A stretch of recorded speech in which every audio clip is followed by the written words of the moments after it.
ससुर जी कह रहे भोकू होगा। ये बाबा, आप सभी को कुष्मा कपड़वाण का प्रणाम। कैसे हैं आप लोग? आशा करती हूँ आप सभी अच्छे होंगे और हम सब भी बिल्कुल ठीक हैं। तो अभी मेरी जो ब्लॉग की शुरुआत है शाम की लगभग 4 बजे से हो रही है।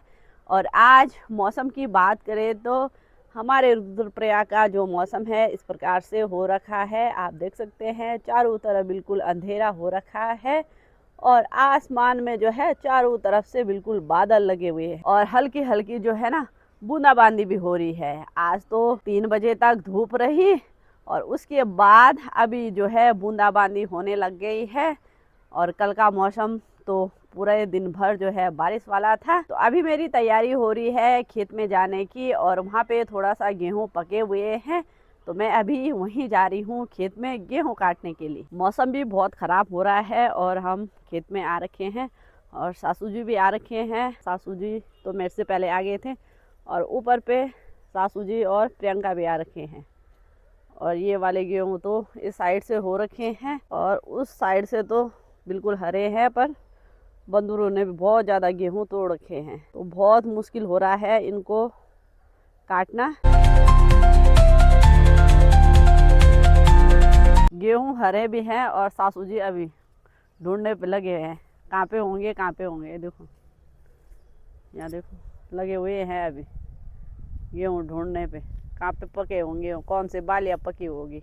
और इस साइड से हमने काट के इस प्रकार से यहाँ पे जो है छोटी छोटी गेहूँ की जो है गड्डी लगा रखी है, छोटी छोटी अंगूठी बना रखी है, ये देखो इस साइड से। और अब हम इसको जो है इनकी छोटी छोटी गड्डी बांध देंगे और उसके बाद फिर हम इसको इसकी भारी लगाएंगे। तो यहाँ पे मैंने जो है गेहूं की पुलिया बांध दी हैं और गेहूं की तो बालियाँ बहुत अच्छी हो रखी हैं, देख सकते हैं बालियाँ तो बहुत अच्छी हो रखी है। पर क्या करें बंदरों ने सारे गेहूं तोड़ दिए। और अब मैं इसकी जो है भारी लगाती हूँ और सासू जी अभी लगे हुए हैं ढूंढने पे। इस वाले खेत से हमने गेहूँ काट दिए हैं और अभी हम जा रहे हैं घर। और ये वाले गेहूँ मैं घर में रख के आती हूँ क्योंकि सासू जी और इनकी जो है मुठिया करेंगे और उसके बाद मैं आऊँगी दूसरे वाले खेत में गेहूँ लेने के लिए। और यहाँ पे करेंगे सासू जी और ससुर जी तब तक इनकी मुठियाँ और मैं तब तक थोड़ा सी दूसरे खेत में हो रखे हैं गेहूँ तो उनको लेके आती हूँ। और हल्की फुल्की जो है ना बारिश की बूंदा बूंदी भी हो रही है भाई। अरे सभी लगे हुए थे गेहूँ काटने पे, अरे वहाँ से भी देखो, पर क्या करना बारिश आ गई भाई। देखो मैंने काटी 2 पुलियाँ गेहूँ की और इतने में बारिश लग गई तो मैं तो घर भागती हूँ। अब दीदी और जाने लग गए हैं घर और मैं भी जाती हूँ भाई। और मुझे जो है ना इतने ही गेहूँ ले जाने पड़ रहे हैं घर, बारिश लग गई है तेज वाली और इतने ही गेहूँ ले जाने पड़ रहे भाई घर, ऐसा भी हो रहा है। और हमारी चंपा भी भीग गई भाई बाहर में। इसको मैं अंदर बांधती हूँ, है ना चंपा, ये भीग गई बाहर पे। और अब ये तो मारने भी आ रही है भाई, इतनी बड़ी हो गई ना मारने भी आ रही है। अगर इसकी मन की नहीं करेंगे ना तो ये कैसे मारने आ रही पूछो मत। परसों तो इसने मेरे को मार दिया था और चंपा को मैंने जो है अंदर बांध दिया है। और मौसम ऐसे हो रहा है कि पूछो मत, अब तो तेज वाली बारिश शुरू हो गई है। और जिस प्रकार से ये आसमान कर रहा है ना, अगर कोई इंसान इस प्रकार की हरकतें करता ना तो उसकी तो खैर नहीं थी। बाहर जो है बारिश लग गई है और पहले यहाँ पे कर रहे थे मुठियाँ और अब यहाँ पे बैठ गए बरामदे के आगे सासू जी और ससुर जी। और ससुर जी कह रहे हैं कि रोटी खाने से पहले बल हमने मुठिया करनी है। अब मुठिया करने के लिए इतनी से है यहाँ पे और अभी टाइम 5:30 हो रहा है। तब तक तो पता नहीं कितने भारे हो जाते थे रोटी खाते खाते। पर आसमान ने गेहूँ लाने नहीं दिया घर। मैं गई थी दोबारा 2 पुलिया लेके आई और घर भाग गई। और आजकल जो है अप्रैल के महीने ये हाल है, ठंड हो रही है और मई जून में ना बारिश भी नहीं होगी और गर्मियों से फिर भोकू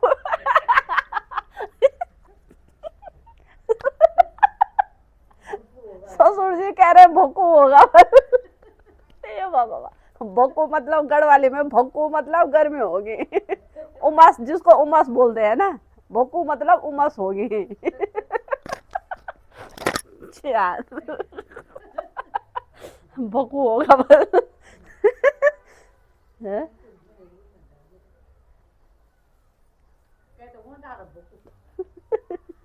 तो हमने जो है मुठियाँ भी कर दी हैं। जो मुठियाँ हमने की है, अब इन मुठियों को इस प्रकार से बांध के रखेंगे। बहुत सारी गेहूं की मुठियों को एक साथ बांधेंगे और छोटी छोटी जो है इनकी जो है गड्ढे बनाएंगे। बाली बाली एक साइड और जड़े जड़े एक साइड, ये देखो। और इनको कहीं पे एक जगह पे फिर खड़े करके रख देंगे। और गेहूं की जो ये गड्ढियाँ बना रखी हैं और इनको हम यहाँ पे इस प्रकार से रख देंगे खड़ी करके। इनकी बालियाँ एक साइड ऊपर की साइड और जड़ें नीचे की साइड, तो यहाँ पे रखी हैं ये खड़ी करके, देखो भाई। और इन पे देखो बड़े, देखो कीस हो रखी। ये वाले जो गेहूँ हैं इन पे जो है लंबे लंबे कीस हो रखी हैं।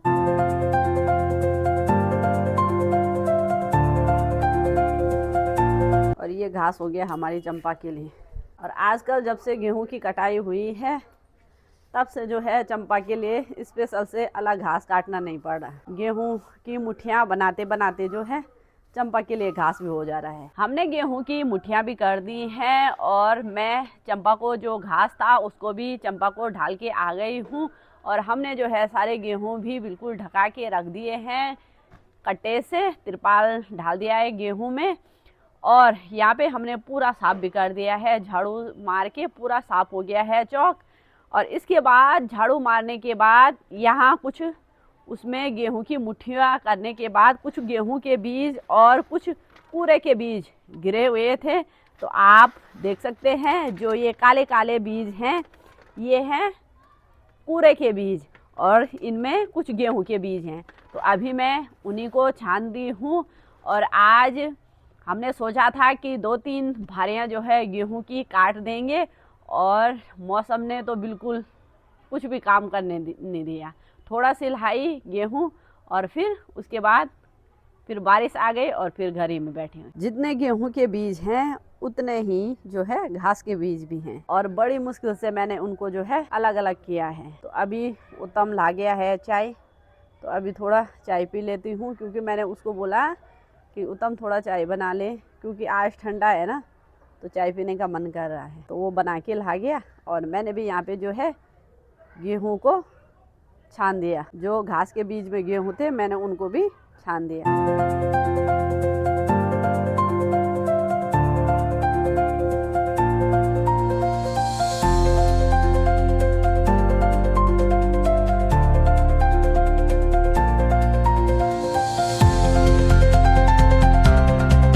अप्रैल का महीना है, इस प्रकार की ठंड है कि सोचा नहीं था। और अप्रैल के महीने में ऐसी ठंड हो रही है जैसे कि दिसंबर जनवरी में ठंड पड़ती थी ना, वैसे वाली ठंड हो रही है। और अभी हमने खाना भी खा लिया है और सब चले गए हैं अपने अपने कमरों में। तो मैं यहाँ पे बैठी हुई हूँ आग सेकने पे। और पहले हम अप्रैल के महीने में जो है रात का खाना बाहर अगेठी पे बनाते थे, अंदर कमरे में खाना नहीं बना, क्योंकि फिर आग जलानी थी तो बहुत ज़्यादा आँच होती थी और बहुत ज़्यादा गर्मी होती थी। और इस बार तो गर्मी का नाम ही नहीं है और हम अंदर ही पे जो है खाना बना रहे हैं। तो समय समय की बात है भाई, कभी तो मार्च में गर्मी शुरू हो जाती थी और अभी जो है अप्रैल का महीना भी इतना हो गया है और बहुत ज़्यादा ठंड हो रही है। और आज की जो ब्लॉग की एंडिंग है मैं यहीं पर करती हूँ। आशा करती हूँ आप सभी को ब्लॉग अच्छा लगे। लाइक शेयर और कमेंट जरूर करना। तो मिलते हैं आप सभी को अगले ब्लॉग में। इसी के साथ आप सभी को जय श्री राम और कुसुमा का पुराण का प्रणाम।